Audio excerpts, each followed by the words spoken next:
श्री गुरुवे नमः। श्री गणेशाय नमः। श्री राधा कृष्ण बनो में। श्री कृष्ण जी कहते हैं कि जो मेरे प्रति श्रद्धा भक्ति भाव रखता है तो मैं उसको खुद देता हूँ।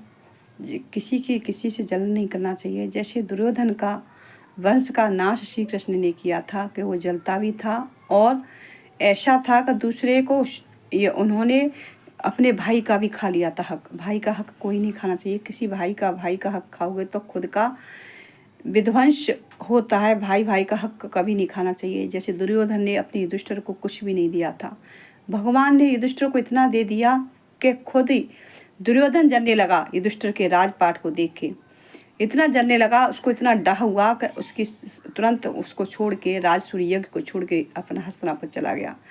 उसको मान सम्मान सब भगवान ने दिया, तब भी वो चला गया। इतना जलन हो गई उसको कि कहाँ से आ गया। जिस तरफ सत्य होता है ना, उस तरफ अपने आप ईश्वर साथ होता है। उसकी खुद भंडारा भरता है ईश्वर। कोई भाई धोखा दे रहा है, देने दे।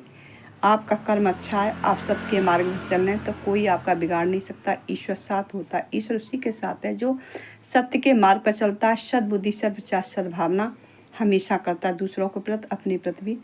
तो उसके खुद ही काम बनते चले जाते, कोई उसका बिगाड़ नहीं सकता। थोड़ी देर के लिए ज़रूर दुख होता है, जो कि उसका पिछला कर्म होगा, कुछ पिछला कर्म होगा तो थोड़ी देर के लिए दुख होता है, फिर उसका अच्छा समय चलने लगता है। क्योंकि जीवन वो कम भी कमाता है तब भी उसका अच्छा होता है। शिव पुराण में ही लिखा हुआ है कि जो सत्य के रास्ते पर चलता है, शिव जी उसके साथ हैं और भक्ति हो उसके अंदर, तो उसकी कम मेरे में एक चवन्नी भी खर्च कर देता है, उसके करोड़ों गुना फल देता हूँ।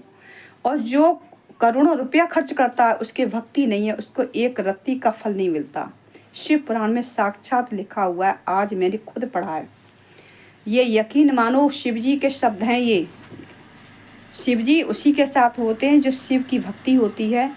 और शिव की भक्ति में तुम बहुत दान कर दो, आपके उसकी भक्ति नहीं है, भाव नहीं है अच्छा, तो उसके प्रति भगवान के प्रति भाव नहीं है तो कुछ भी आपके साथ में कितना भी दान कर दोगे कुछ अच्छा नहीं होगा। इसलिए भगवान की भक्ति भी होनी चाहिए। भगवान की जहाँ भक्ति होती है, जहाँ सब कुछ अच्छा होता है, जीवन में सर्वस्व जीवन उसका फल मिलता है। इसलिए प्रभु के चरणों में सेवा करो, सत्य के रास्ते सबका भला सोचो, तो भगवान सभी आपका भला करेगा। श्री राधे राधे। आप कमेंट में बताएं आपको वीडियो कैसी लग रही है। अगर आपको वीडियो अच्छी लगे तो सब्सक्राइब लाइक व्यू फॉलोवर बढ़ाते रहें। सभी को राधे राधे और सभी को राधे राधे। श्री राधे राधे सबको। और आपको पूरे देशवासियों को छठी की संपूर्ण छठी की हार्दिक शुभकामनाएं हम सब परिवार की तरफ से। राधे राधे।